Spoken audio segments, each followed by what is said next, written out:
Gentlemen, you're welcome. Thank you very much for joining us this morning. Let me start with you, Austin, because you filed in that report. Now, it's becoming very interesting here because when it comes to labor being involved here, it's no longer a security problem. The question is what happens when fear becomes a job description? You have to go to work with all of this fear and insecurity and all of that. Now, security is a federal constitution, and states, well, they are the ones who are facing this consequences, you know, human loss in life, also the economy as well. They can't go to work. So I'm wondering in Delta State what the peculiar nature of insecurity and how it affects the people is, or what it's manifesting as. Austin.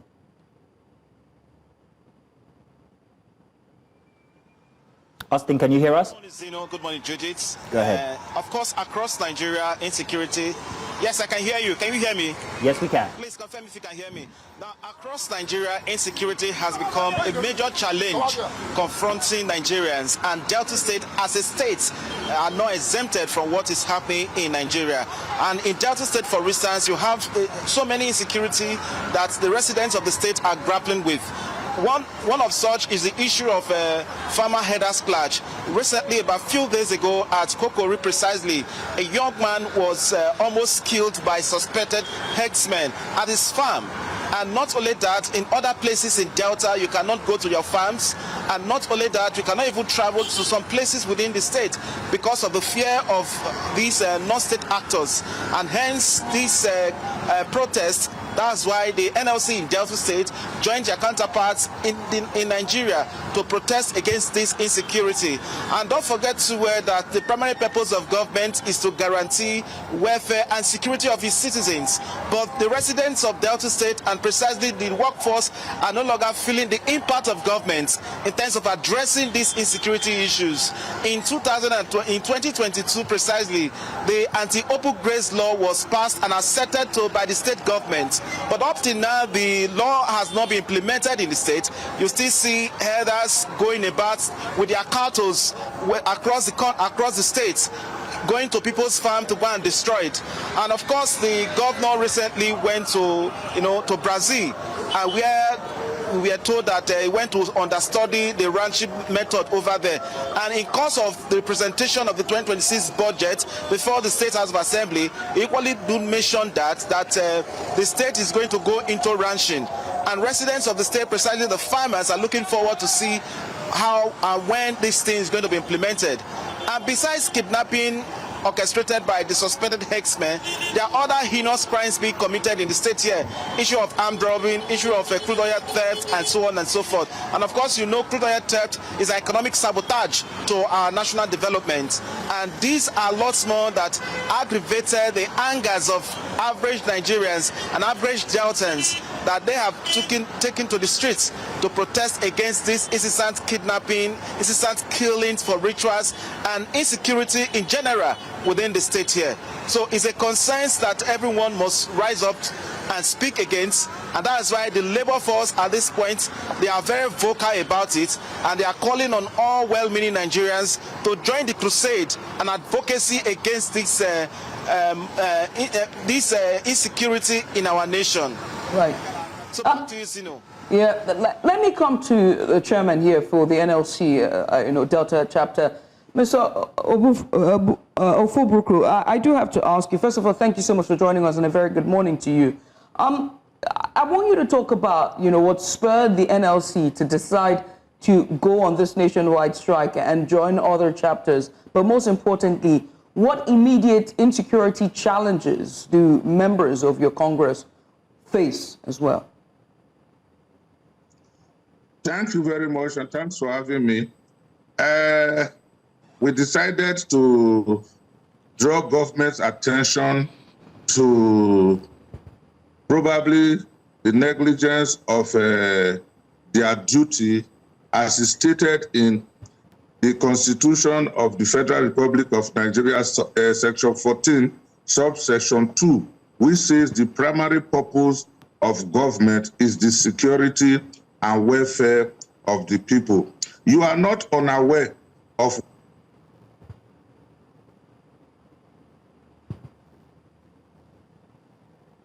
what has been happening in Nigeria. 74 local government areas in Nigeria where bandits, ISWAP members, kidnappers have been on the loose, kidnapping every Nigerian, workers in particular.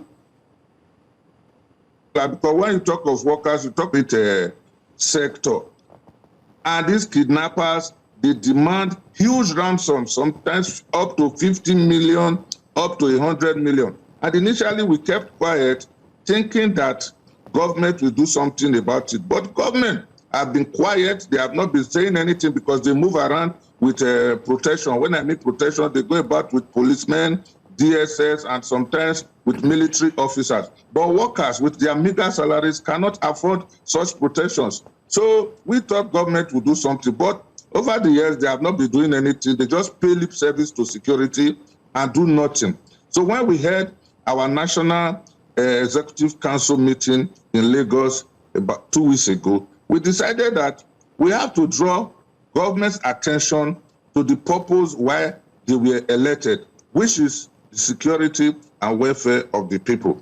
In the 36 states, workers have been kidnapped, some have been killed. You are not unaware of what happened in Kebbi State recently, where the vice principal of a school was killed. Other workers were kidnapped.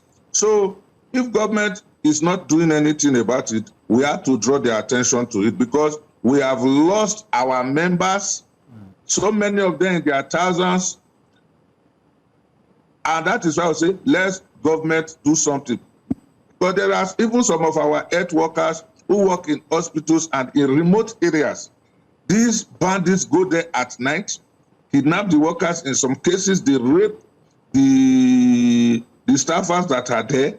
And the government will just pay lip service. When we complain, they say, don't worry, we'll do something. Don't worry, we'll do something. And they do nothing about it. So that was what spurred the Nigerian Labour Congress to say, no, enough is enough. It is good that you say you are building infrastructure here and there. But the primary purpose, which is the security and welfare of the people, must also be looked at. So that's why we said, no, let's take to the streets and draw government's attention so that if they fail to protect workers at their various places of work and also in their various communities, then we might escalate this matter to a higher level. You are not also unaware that the only thing a worker can do is to farm. Since our meager salaries are not enough to take care of our families, some of us are farmers. We do go to farms. But these bandits, these herdsmen, they have made our farms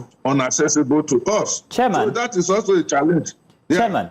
Chairman, now, yes, the NLC has brought to the fore the tensions when it comes to the members and workers across Nigeria. But what exactly is the NLC asking? What are the demands?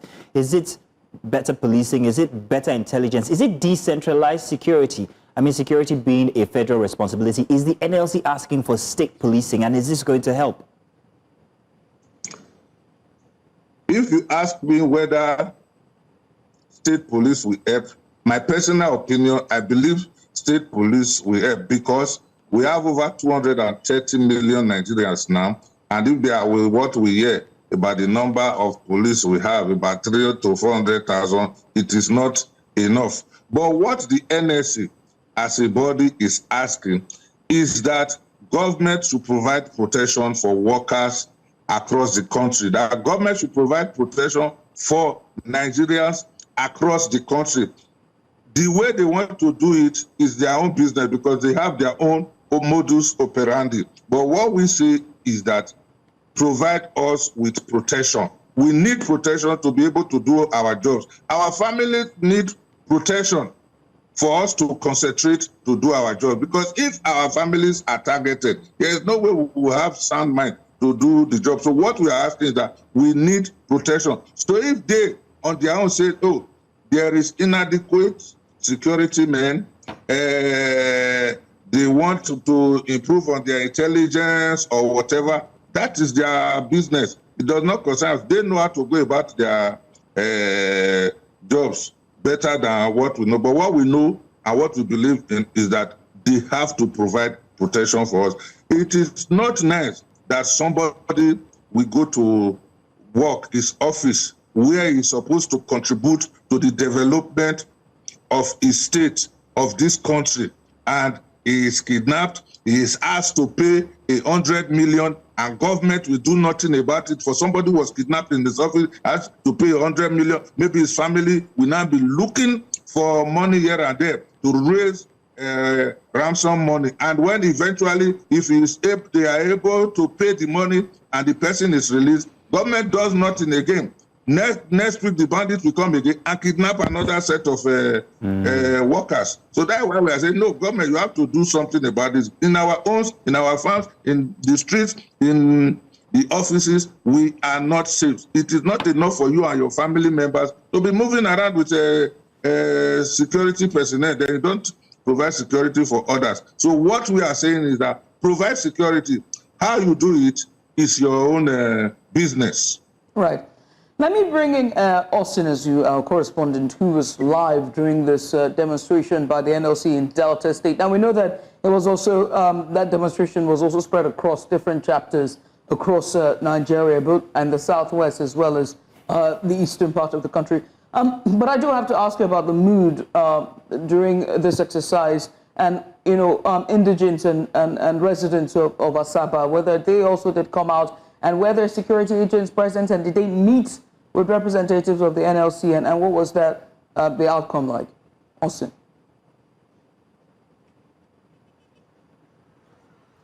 Okay, Judith, like what you rightly stated, the protest was exclusively for NLC members, and let me add this, that on the day of the protest here in Asaba, precisely, the turnout was not quite encouraging compared to what they have been having over the years.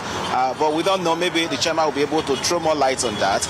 But besides that as well, it was exclusively for the NLC members, and even some persons don't even know that the NLC were on that peaceful protest. And a lot of persons were going about their lawful duties and so on and so forth. But however, the residents of the state capital here are equally bearing the brunt of the insecurity, because they have loved ones in Asaba here and other parts of the state, and some across the country, and they're equally reading the papers, they're equally seeing what's happening on national TV about the insecurity. And most of them were quite happy that yes, that it's good that NLC is drawing attention towards this, these heinous crimes against humanity in our own country. But they equally want a situation whereby their voices will be heard, because since they are the workers, if they don't choose today, that the government will listen to them more. So attention is now on the government to see what is going to do with the protest that NLC has done already, the awareness, and going forward is that they will look forward to see if things will begin to unfold in terms of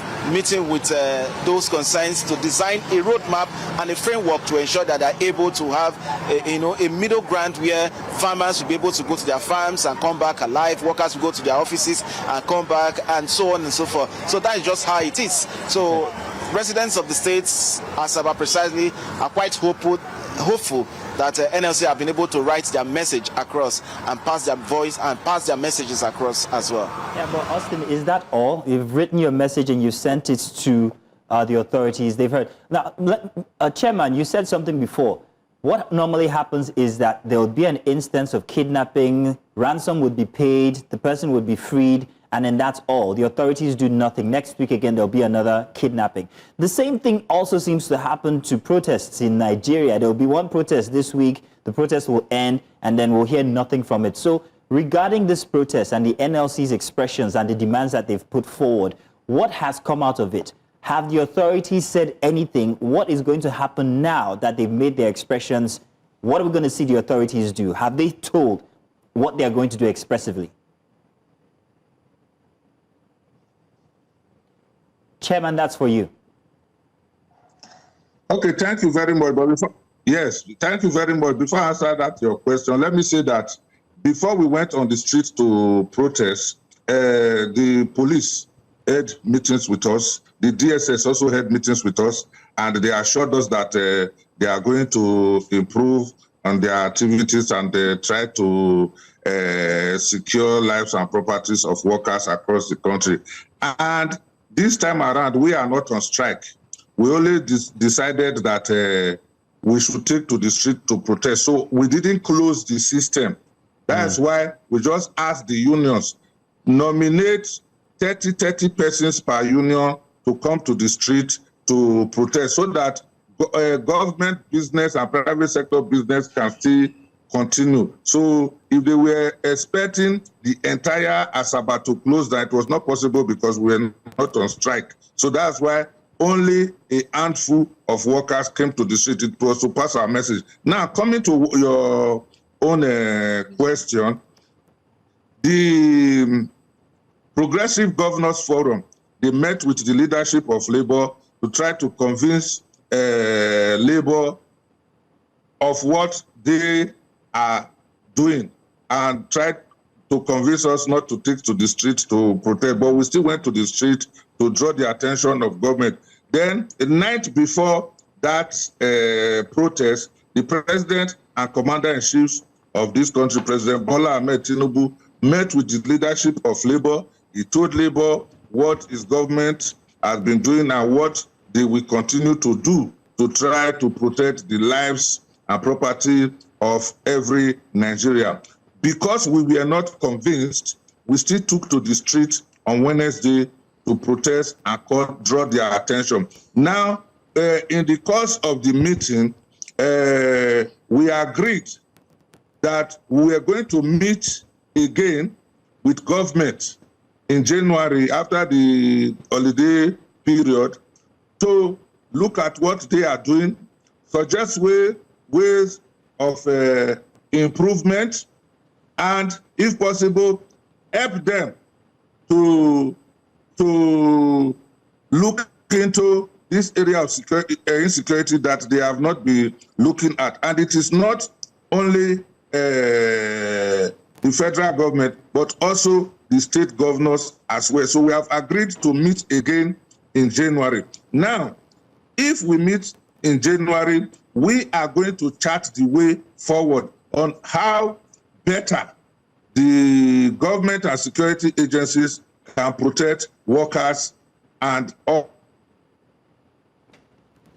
Nigerians in this country. If we are satisfied, we will cheat our sword. If we are not satisfied, then we are going to increase the tempo by protesting more and, if possible, escalating it probably into a full-blown strike. Because like I said earlier, it is not nice for workers to go to their offices, they are kidnapped and they are asked to pay ransom in millions, and nothing is done about it. So we will meet again in January to assess the situation and chart the way forward with government and the security agencies. That was the agreement. And we wait until that meeting happens in January. Chairman, I must say thank you so much for coming by and just having this chat with us. And also to you, Austin Azu. I mean, I do have to ask, is the cheer for Christmas, the festivities, is it up in the air now? Can you smell Christmas, Austin?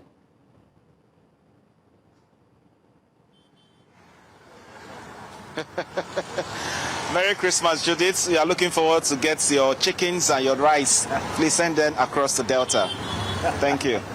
Look, Austin, all this way you're doing, you're just going around in circles. I'm on the next flight to Asaba, trust me. Well, gentlemen, once again, thank you so much, and compliments of the season to both of you.